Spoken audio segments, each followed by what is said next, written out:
Hello guys, welcome back. അപ്പം എൻ്റെ ഫേസിൽ ഹെയർ കളയുന്ന എങ്ങനെയാണെന്ന് നോക്കിയാലോ. എനിക്കൊരു കമൻറ്റ് വന്നിട്ടുണ്ടായിരുന്നു കേട്ടോ, അതൊന്ന് ചെയ്യുമെന്ന്. അപ്പോൾ അതാണ് ചെയ്യുന്നത്. അപ്പം ഞാൻ ആദ്യം തന്നെ ഫേസ് നന്നായിട്ട് വാഷ് ചെയ്ത് കോക്കനട്ട് ഓയിലാണ് കേട്ടോ ഇവിടെ യൂസ് ചെയ്യുന്നത്.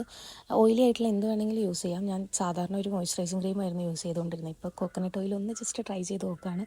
അതിനുശേഷം ഈ ഒരു റേസൺ ഉണ്ട് കേട്ടോ ഞാൻ ഉപയോഗിച്ചേക്കുന്നത്. ഇപ്പോൾ ഓൺലൈനിലൊക്കെ മേടിക്കാൻ നേരത്തെ ഞാനിപ്പോൾ മേടിച്ച് കഴിഞ്ഞ് കഴിഞ്ഞാൽ ഇപ്പോൾ ഒരു ബ്രിസ്റ്റിൽ വരുന്ന ടൈപ്പ് ഒരു റേസർ ഉണ്ട്, അറിയായിരിക്കാം. അതെനിക്കിങ്ങനെ കൊണ്ടുവരുന്ന പോലെ തോന്നും. അതുകൊണ്ട് ഞാൻ നേരിട്ട് പോയിട്ടാണ് വാങ്ങിയത്. ഇതാണെങ്കിൽ കുറച്ചധികം ഷാർപ്പായിരുന്നു കേട്ടോ. പിന്നെ ഇത് ഉപയോഗിക്കാൻ എളുപ്പമാണ്, പക്ഷെ നമ്മളിങ്ങനെ ഓപ്പോസിറ്റ് ഡയറക്ഷനിലേക്കാണ് എപ്പോഴും ഹെയർ കളയുമ്പോൾ നമ്മൾ ചെയ്യേണ്ട രീതി. അപ്പോൾ അങ്ങനെ ചെയ്യുന്ന സമയത്ത് ഒരു പോസ് വന്നു കഴിഞ്ഞ് കഴിഞ്ഞാൽ ചെറിയ കട്ട് വരാനുള്ള ചാൻസ് ഉണ്ട്. ഇപ്പോൾ തന്നെ ഞാൻ ചെയ്തുകൊണ്ടിരിക്കാൻ നേരത്ത് പെട്ടെന്ന് ഇങ്ങനെ പിമ്പിളിൻ്റെ അവിടെ എത്തിക്കഴിഞ്ഞപ്പോൾ ഞാനൊന്ന് നിർത്തി. ആ നിർത്തിയുടെ എനിക്കൊരു വര പോലെ മുറിഞ്ഞു. അപ്പോൾ ഇത് ചെയ്ത് കഴിഞ്ഞതിന് ശേഷം നമ്മൾ കുറച്ചും കൂടി കോക്കനട്ട് ഓയിൽ എടുത്തിട്ട് നന്നായിട്ടൊന്ന് ഫേസ് മസാജ് ചെയ്യുക. അപ്പോൾ ഈ ഒരു ഇറിറ്റേഷൻ ഉണ്ടല്ലോ, ചെറിയൊരു സ്കിൻ ഇറിറ്റേഷൻ ഉണ്ടാവും ഈ റേസർ ഉപയോഗിക്കാൻ നേരത്ത്, എല്ലാവർക്കും അറിയായിരിക്കും. അതും അങ്ങ് പോയി കിട്ടും. അപ്പോൾ ഇതാണ് കേട്ടോ ഫൈനൽ.